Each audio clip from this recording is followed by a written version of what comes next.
অথবা বলে যে এগুলো কোনোটাই দরকার নেই, তাড়াতাড়ি নির্বাচন দেয়। যদি বলে যে নির্বাচন দিয়ে দেন, আমরা নির্বাচনের জন্য প্রস্তুত। আবেদন করতেছে রাজনৈতিক দলগুলোর সঙ্গে, আপনাদের সংস্কার করার সুযোগ দেন। ওরা সুযোগ না দিলে আমরা আর কি করবো? আমরা নির্বাচন দিয়ে চলে যাবো। আর আমরা তো এই কাজের মানুষ না, আমরা বাইরের থেকে নিয়ে এসছে, তারাই পছন্দ করে এনেছে। কাজে আমরা যুদ্ধর পরে যুদ্ধ করি। অর্থনীতি লন্ডভন্ড, ব্যাংকিং সিস্টেম লন্ডভন্ড, ব্যবসা বাণিজ্য লন্ডভন্ড, তাদের নিয়ে আমাদের কাজ করতে হয়। এই উপদেষ্টা মণ্ডলে তারা বলে আজকে আমার ছেড়ে দেন, আমি কী করে চলবো? এই বেতনে আমার ছেলের বেতন দিতে পারতেছি না। আমরা যত তাড়াতাড়ি পারেন এই নির্বাচন দিয়ে দেন, আমরা যাই। আর আমাদের তো সাজানোর তো দরকার নেই, আমরা তো নির্বাচনে কন্টেস্ট করতে যাচ্ছি না যে সুন্দর দেখাতে হবে আমাদেরকে। আমাদের তো সেই ঠেকা নেই, আমরা যা আছে সেটাই বলি, বরং খারাপ হলে সেটা তাড়াতাড়ি বলি যে ভাই এই খারাপ অবস্থা আমরা পাইছি। এখনও অনেকে প্রশ্ন করছে এরকম আপনারা আবার কোনো নতুন করে ফ্যাসিবাদ তৈরির দিকে হতে পারে। আমি সেটার জন্য বলছি যে সংস্কারগুলো করে দেন, সংস্কারগুলো হলে আর ওগুলো হবে না। ভাঙা হাটের মধ্যে যা যা করতে হয় সেগুলো জোড়াতালি দিয়ে চলবে। আমরা তার নতুন পুলিশ আনতে পারবো না, এই পুরান পুলিশকেই জোড়াতালি দিয়ে চালাতে হবে, নতুন ব্যুরোক্রেসিকে দিয়ে জোড়াতালি দিয়ে চালাতে হবে। অনেক কম হলেও ও 4 বছর বলছে পার্লামেন্টের বিষয় নিয়ে, এখন এটা ভুলে গেছে নির্বাচন নিয়ে। অবশ্যই নির্বাচন নিয়ে আলোচনা হচ্ছিল নাকি? এবং রাজনৈতিক দল যদি বলে যে এগুলো বাদ দেন, নির্বাচনটা দিয়ে দেন, কাজ হয়ে যাবে, আমরা নির্বাচন দিয়ে দেবো। সেই জন্য বলছি আমি তো বলতে পারছি না। দ্রব্যমূল্য আপনার সরকারের সবচেয়ে একটা চ্যালেঞ্জিং, এবং আপনিও বারবার বলছেন আর কি। একটা রেফারেন্স এমনি আমাদের প্রশ্নর মধ্যেও যে 75-এর পরে যখন পট পরিবর্তন হয় আমরা দেখি খুব ড্রাস্টিক্যালি ইনফ্লেশন 75-এর 15ই আগস্টের আগে প্রায় 65-র কাছাকাছি ছিল, রাতারাতি 15 দিন 20 দিনের মধ্যে সেটা অলমোস্ট নেগেটিভে চলে আসে।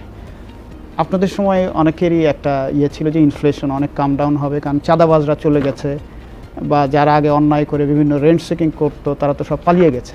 দ্রব্যমূল্য কমছে না কেন? সেটা আপনারা রিপোর্ট করতেছেন কেন, কমতেছেন, এটা আমার বলার তো দরকার নাই। 6টা বন্যা গেছে, সেটার ধকল সহ্য করতে হচ্ছে। ফসল নষ্ট হয়েছে, সবজি নষ্ট হয়েছে, এক জায়গায় তো না, বিভিন্ন জায়গায় এটা হয়েছে। কাজে সেটার একটা ধকল। তারপর যেগুলো ইম্পোর্ট করা হচ্ছে সেগুলো হলো যে এক্সচেঞ্জ রেট চেঞ্জ হয়ে গেছে, এক্সচেঞ্জ এই টাকা এই ডলারের পরিবর্তন হয়ে গেছে, কাজে সেখানে খরচ বেশি হচ্ছে। এই জন্যই ইনফ্লেশন হাই হয়ে গেছে। স্যার, ব্যাংকিং খাত সংস্কার নিয়ে ইতিমধ্যে আপনি নিজেও আপনার বক্তৃতায় বলেছেন অনেকগুলো ভালো উদ্যোগ নেওয়া হয়েছে।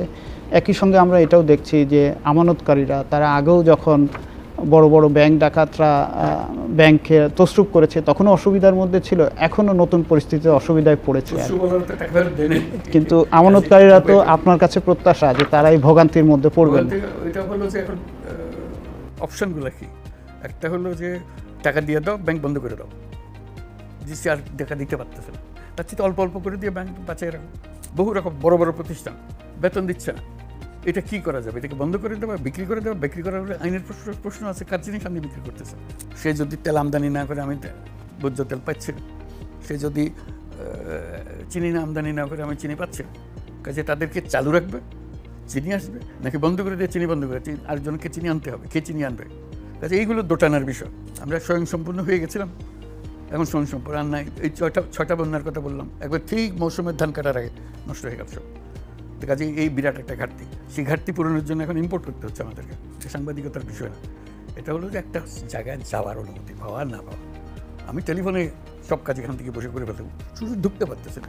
ঢোকার অধিকারটা নেওয়া হয়েছে এবং সেটা আইনে বলা আছে, এই কার্ড যে কোনো সময় বাতিল করা যাবে, ইত্যাদি ইত্যাদি।